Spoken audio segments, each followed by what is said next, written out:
सी times के दृष्टिकोण कार्यक्रम में दोस्तों हम आपका स्वागत करते हैं। हमारे साथ हैं अजय शर्मा जी, जो कि ज्योतिष के क्षेत्र में लगातार कुछ नया अनुसंधान, कुछ नए भविष्यवाणी करते रहे हैं। हम आपका स्वागत करते हैं अजय भाई। और आज जिस मुद्दे पे हम बात करने जा रहे हैं, पूरा देश बिहार विधानसभा चुनाव के मुद्दे पे कहीं न कहीं अपने कयास लगा रहा है और राजनीतिक दलों की अपनी अपने तरह से गुणा भाग चल रहे हैं, समीकरण तय हो रहे हैं। चुनाव आयुक्त ने, मुख्य चुनाव आयुक्त ज्ञानेश कुमार ने 6 तारीख और 11 नवंबर, 6 नवंबर 11 नवंबर, ये 2 तारीख 2 चरणों में मतदान की घोषणा कर दी है और 14 नवंबर को परिणामों की घोषणा होगी।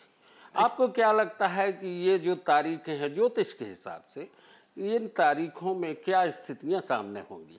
बहुत अच्छा आपने प्रश्न किया है। देखिए, जो चुनाव आयोग ने जो घोषणा की है 6 नवंबर 11 नवंबर, 6 नवंबर का जो मतलब लॉर्ड होता है शुक्र होता है। तो देखिए, जितने भी अच्छे प्रोग्राम हैं या जिस पे भी अच्छी घोषणाएं, लुभावनी घोषणाएं हुई है और महिलाओं का जिसमें खासकर ऑपरेशन सिंदूर हुआ है, उससे रिलेटेड में अगर देखें तो 6 तारीख को जो मतलब सीटों पे चुनाव होगा, वहाँ पे उसकी बढ़त उनको मिलती दिखेगी। वो लोग आगे जाते दिखेंगे क्योंकि वो शुक्र का ही उसमें वो है। तो जो अच्छी जितने मतलब वेलफेयर के प्रोग्राम जिनने किए या महिलाओं से रिलेटेड जिनने भी जो कार्य किए हैं, वो लोग उसमें बढ़त पहले चरण में दिखेगा। और जो 11 तारीख है उसमें चंद्रमा का प्रभाव रहेगा, क्योंकि 11 तारीख का 2 अंक बनता है चंद्रमा का। तो उसमें जो अगर परिणाम देखेंगे तो फिर उसमें जो है बुद्धिजीवी का, विचारवान लोगों का, और उस पर फिर जो रिजल्ट आएंगे वो बहुत ज़्यादा बदलाव के आएंगे। तो उसमें एक फैक्टर काम कर रहा है प्रशांत किशोर का। वो असल में इसमें इस चुनाव के अंदर में बिहार चुनाव पूरे भारतवर्ष का एक बड़ा चुनाव होगा, जिसमें शायद मेरे ख्याल से एक जिसको कहते हैं कि पूरी भारतीय राजनीति में एक नया सेटअप कर देगा और एक नया चेहरा उभर के आएगा, जिसमें प्रशांत किशोर मुझे लगता है कि बहुत बड़ा रोल प्ले करेंगे और वो काफ़ी सीटों पे किसी की बढ़त को कम करेंगे, या तो वो सीट ले जाएंगे या जीरो रहेंगे, पर वोट जिसके भी काटेंगे शायद उसकी सरकार बनती नहीं दिखेगी। फिर आपने एक डेट हमको बोली है 14 तारीख। 14 तारीख असल में उसको बोलते हैं बुध का अंक। 5 का जो अंक बनता है बुध का, और बुध जो भी प्लेनेट जब भी होता है उसमें अगर किसी परिणाम को अगर अपन देखते हैं तो परिणाम उसमें अनिश्चय कहा जाता है, उसमें मतलब डुअलिटी आ जाती है। अपन कह नहीं सकते कि किस दल को बढ़त मिल रही है और कौन दल पीछे जा रहा है।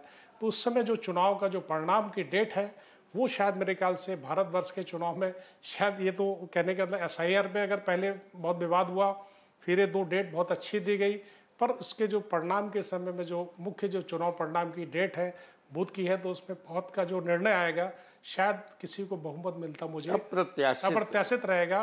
कुछ भी हो सकता है, चाहे तो इस तरफ उस तरफ, पर नीतीश कुमार का इस बार मुख्यमंत्री बनना बहुत ही मतलब नहीं दिख रहा है। कोई नया चेहरा उभर के आएगा जो शायद एक नया मुख्यमंत्री बिहार को मिलता हुआ दिख रहा है, ये मेरा शायद अभी अनुमान है। अजय भाई, जिस तरीके से आपने 6 तारीख की बात की और NDA और इंडिया गठबंधन, ये 2 हैं, राष्ट्रीय जनता दल यूनाइटेड, प्रशांत किशोर की पार्टी, चिराग पासवान और जीतन राम मांझी, बहुत सारे नेता हैं उधर पर अलग अलग तरीके से। आम आदमी पार्टी भी कहीं ना कहीं अपनी कोई ना कोई भूमिकाएं तय कर रही होगी।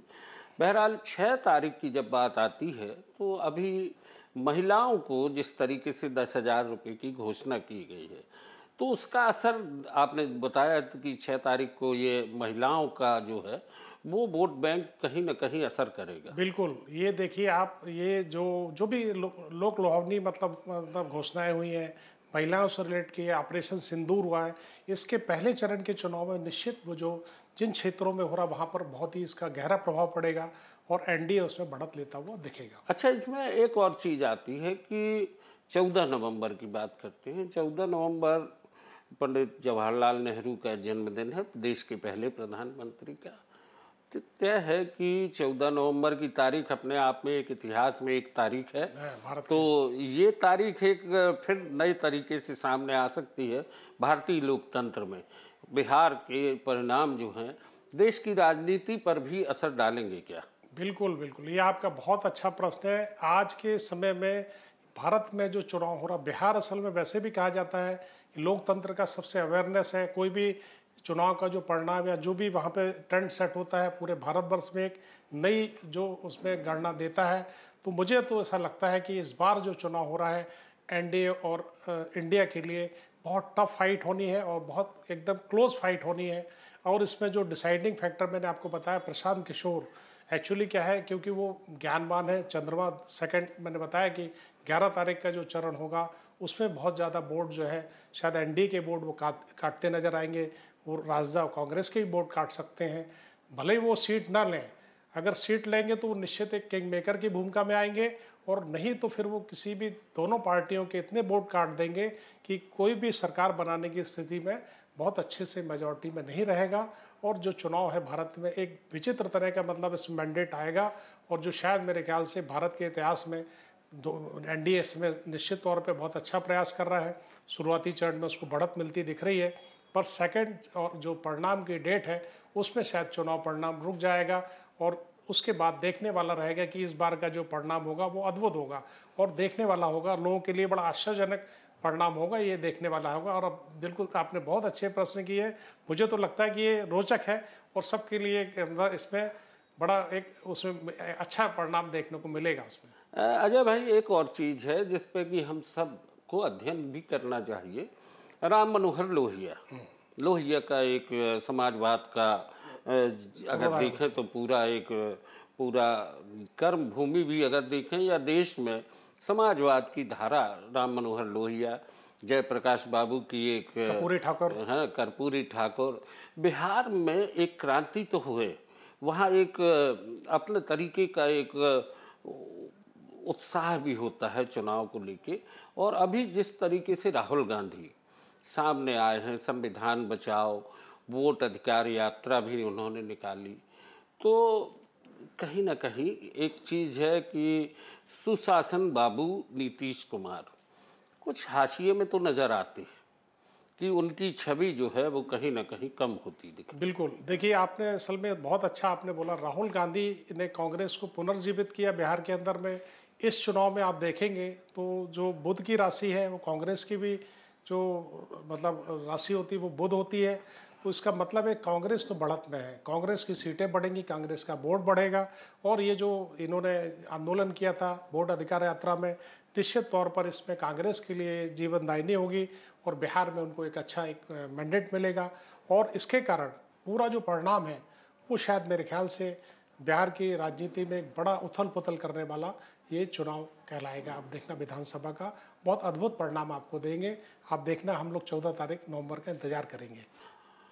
सी टाइम्स के दृष्टिकोण कार्यक्रम में दोस्तों आप ये चर्चा सुन रहे हैं, और हम आपको बता दें अजय भाई, जिस तरीके से 14 नवंबर को पंडित जवाहरलाल नेहरू की जयंती है, देश के पहले प्रधानमंत्री की जयंती, बाल दिवस का दिन है, और कांग्रेस के लिए तो इसलिए भी खास दिन होता है कि पंडित नेहरू ने जिस तरीके से देश में अपनी एक राजनीतिक छवि बनाई है, उसको लेके कांग्रेस अपने आप में एक विचारधारा के तहत आगे बढ़ रही है। और वोट अधिकार यात्रा हो, और इस तरफ अगर देखें तो एनडीए को भी बहुत सारी उम्मीदें हैं, ऑपरेशन सिंदूर है, और अभी जिस तरीके से महिलाओं के लिए 10,000 रुपये के घोषणा की गई है प्रति माह, तो कहीं ना कहीं बिहार की राजनीति और उसके परिणाम देश के राजनीतिक मानस पटल को तय करेंगे कि आने वाले देश की राजनीति में क्या उथल पुथल होगी। अजय भाई, आपने चर्चा की, बहुत बहुत धन्यवाद।